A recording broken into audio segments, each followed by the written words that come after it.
Akhirnya Rusia masuk juga tentaranya ke Ukraina Timur. Putin mau belah negara Ukraina secara bertahap. Amerika Biden hanya bisa berkoar-koar menghujat Putin. Komunikasi politik dan langkah negara Amerika sekarang adalah nol besar.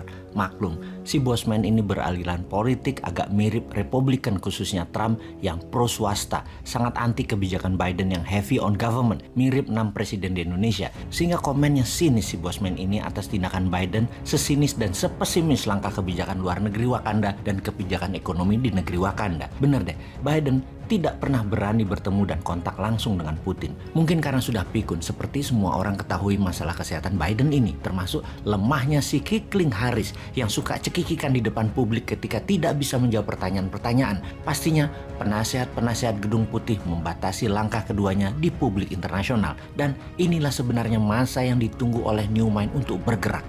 Di masa Biden untuk Indonesia berdaulat melawan IMF dan kaki tangan Amerika di dalam lembaga atau organisasi multilateral.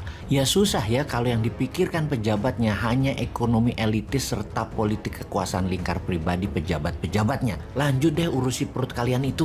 Kita kembali ke Putin yang tentaranya masuk ke timur Ukraina dengan judul Peacekeeping Army. Pemberontak separatis yang bergerak di dua wilayah Ukraina Timur yaitu Luhansk dan Donetsk yang dikenal dengan sebutan Donbas, wilayahnya tersebut akan dikendalikan Rusia, didamaikan versi Putin sih. Masuknya Rusia ini tanpa letusan senjata karena Putin dengan Moriskova 2.0-nya yang berkali-kali bosman urai memang menggunakan hybrid war strategi ini dan terbukti sangat efektif. Ini berkali-kali dijelaskan juga bahwa Tiongkok dengan obor, Amerika dengan Hairo, dan Rusia dengan Moriskova 2.0 semua strategi internasionalnya dan semuanya punya grand plan atau world map versi mereka masing-masing. Beda dengan negara yang diurus Lord, nggak ada peta kebijakan Indonesianya atau nation interestnya, yang ada peta kebijakan negara lain yang dipakainya. Kita bahas detailnya mengenai hybrid war ini di lain kesempatan.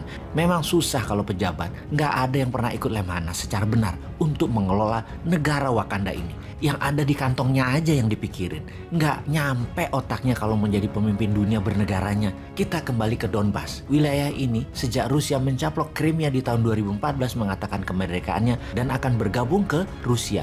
Dan memang Rusia sejak 5 tahun sebelum 2014 sudah pasang banyak kaki di gerakan insurgensi separatis di banyak wilayah di perbatasan-perbatasan Rusia. Mereka terus bergerak mengganggu keamanan wilayah tersebut sehingga penduduk yang bukan berbahasa Rusia banyak yang pindah. Ketika di Donbas saat ini semuanya sudah berbahasa Rusia.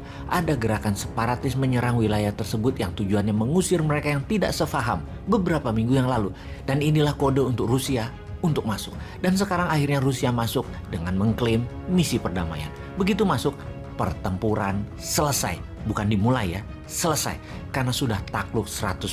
Donbas adalah wilayah penghasil batu bara dan memiliki banyak tambang batu bara serta Donbas merupakan daerah industri. Ada sekitar 3,5 jutaan penduduk di sana yang semuanya berbahasa Rusia. Intinya, dua wilayah Luhansk dan Donetsk ini sudah takluk dan dianeksasi oleh Rusia. Dunia mau apa? Amerika bisa apa? NATO bagaimana bergeraknya? Semua sudah dibahas di video sebelum ini. Lengkap, termasuk pembenaran alasan Putin akan romantisme zaman Catherine the Great hingga kejayaan Soviet menggunakan Moriskova 2.0, bukan bedil-bedilan ala Hitler dan perang dunia ketiga yang akan meluas. Itu bukan cara Putin. Senyap cara operasi intelijennya. Moriskova 2.0 adalah operasi intelijen, swift, silent, deadly. Kok sama dengan motonya Bosman ya?